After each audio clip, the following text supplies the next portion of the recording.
Hello students, welcome to light up. पिछले video में हमने रोल ऑफ प्रॉफिट सीखा था। आज की वीडियो में हम फिर से बिजनेस को आगे लेते हुए हम उसमें और एक टर्म सीखेंगे जिसका नाम है इंडस्ट्री। आज हम बिजनेस को और आगे जाएंगे। जैसे जैसे हमने लेसन पहले शुरू जब किया था तब हमें सिर्फ बिजनेस सीखना था। बिजनेस हमने सीखा। बिजनेस में आपको सबसे पहला जो वर्ड था या मीनिंग था जो मैंने उस वीडियो में भी आपको क्लियर किया था, business is an economic activity. ये हमने पहला पार्ट सीखा था और हमको वो प्रूफ करने के लिए हमने बहुत सारे एग्जांपल्स भी लिए थे। उसके बाद में जो हमने सेकेंड स्टेटमेंट सीखा था, which include production and distribution. आज हम इसी स्टेटमेंट को आगे लेते हुए हम इंडस्ट्री पार्ट सीखेंगे। जैसे मैंने आपको बोला था कि business is a combination of production and distribution. तो मैंने आपको फॉर्मूला भी लिख के दिया था कि business is nothing but production plus distribution. तो ये दो एक्टिविटीज तो उसमें इन्वॉल्व है, एक है प्रोडक्शन और दूसरा है डिस्ट्रीब्यूशन। ये तो मैं आपको पहले लेक्चर से बता रही हूं कि बिजनेस में क्या इंपॉर्टेंट है। बिजनेस को समझने के लिए हमें दो कॉन्सेप्ट कौन सी सीखनी है, तो पहला है प्रोडक्शन और डिस्ट्रीब्यूशन। ये दोनों कॉन्सेप्ट हमें सीखनी है और उसके बाद हमें इंडस्ट्री के ऊपर जाना है। तो उसके लिए पहले हम कॉन्सेंट्रेट करेंगे प्रोडक्शन। तो हम ऐसे बोल सकते हैं कि बिजनेस ने जो अपना एक पार्ट है प्रोडक्शन, बिजनेस के तो दो पार्ट हो गए, पहला हो गया प्रोडक्शन और दूसरा हो गया डिस्ट्रीब्यूशन। तो इस बिजनेस ने क्या किया है, ये प्रोडक्शन की रिस्पॉन्सिबिलिटी जो है वो इंडस्ट्री को दी है और जो डिस्ट्रीब्यूशन की रिस्पॉन्सिबिलिटी है वो दी है कॉमर्स को। अभी देखो हमें नए नए कंसेप्ट्स आ रहे हैं इस लेसन में। जैसे शुरू से हम बिजनेस सीख रहे थे, बिजनेस को हमने बहुत एंगल से सीखा है, उसका एक अभी थोड़ा आगे आगे जाते हुए हमें और एंगल्स मिलते जा रहे हैं।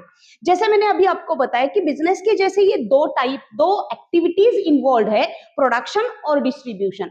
तो ये जो प्रोडक्शन है उसकी रिस्पॉन्सिबिलिटी हम इंडस्ट्री को देते हैं। माने इंडस्ट्री को एक ही रिस्पॉन्सिबिलिटी है प्रोडक्शन करना, और प्रोडक्शन करने के बाद उसका डिस्ट्रीब्यूशन भी करना है हमें, तभी तो हमारी बिजनेस एक्टिविटी कंप्लीट होगी। तो ये जो डिस्ट्रीब्यूशन है उसकी रिस्पॉन्सिबिलिटी हम देंगे कॉमर्स को। तो आगे आगे जाते हुए हम कॉमर्स की भी पूरी कॉन्सेप्ट सीख लेंगे, लेकिन आज के टॉपिक में हमें सिर्फ इंडस्ट्री सीखना है।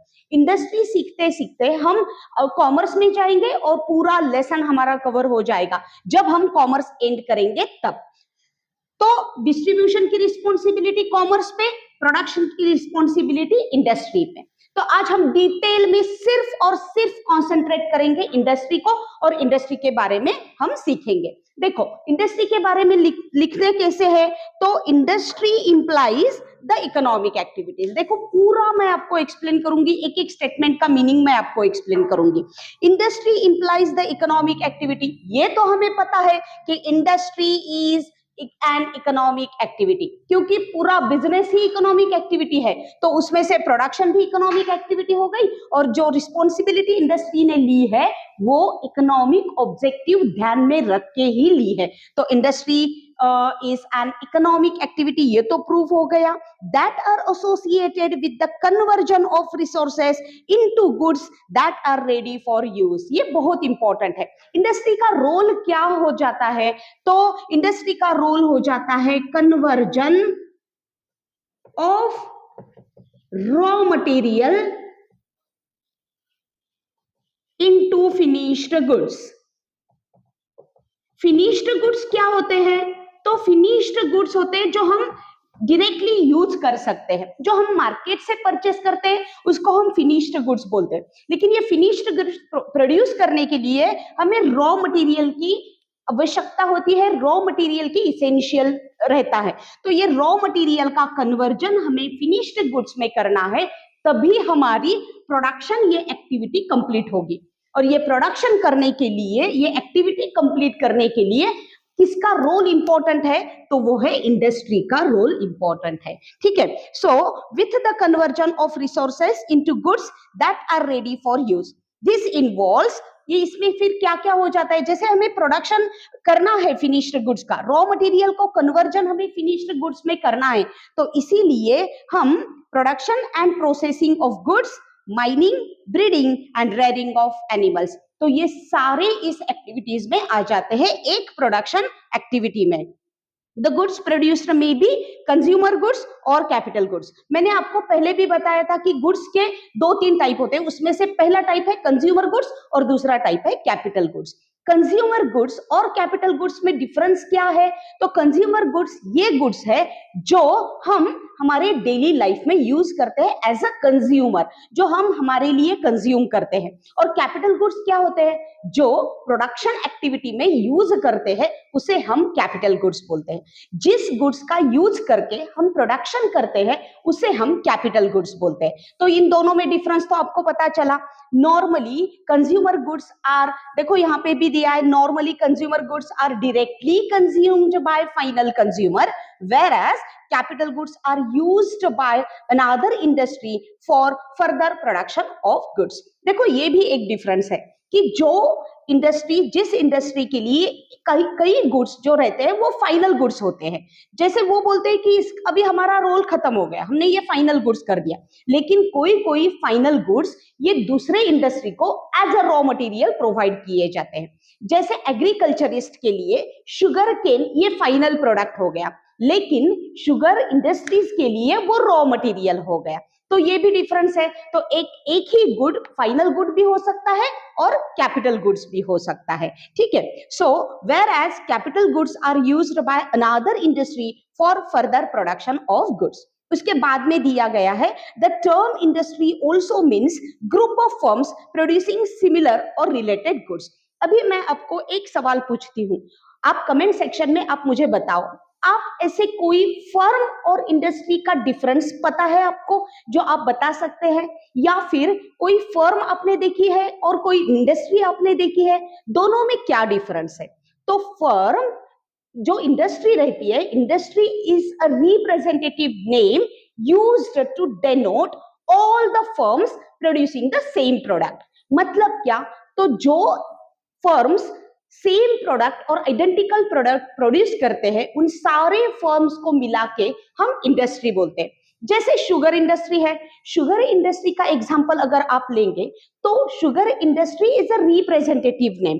जैसे शुगर इंडस्ट्री में सारे फर्म्स जो जो शुगर प्रोड्यूस करते हैं वो सारे इंक्लूड होते हैं। यहाँ पे दिया है, देखो, for example sugar industry refers to all manufacturing units producing sugar from sugar cane. Similarly electronic industry का भी आप एग्जांपल ले सकते हैं। Electronic industry would include all forms producing electronic goods, या फिर it also creates services like banking, hotel, insurance, tourism etcetera. इनको भी हम इंडस्ट्री बोलते हैं क्योंकि business not only involves goods but it also involves services. जो हमारा बिजनेस का हमने पार्ट किया था उसमें से हमारा 3rd या 4th पार्ट था कि it not only includes the goods but also includes the services. तो सर्विसेज की भी इंडस्ट्रीज होती हैं, जैसे बैंक सर्विसेज है, बैंकिंग सर्विसेज है, होटल इंडस्ट्री है, तो हम इनको भी इंडस्ट्री बोलते हैं क्योंकि वो सर्विसेज का प्रोडक्शन करते हैं।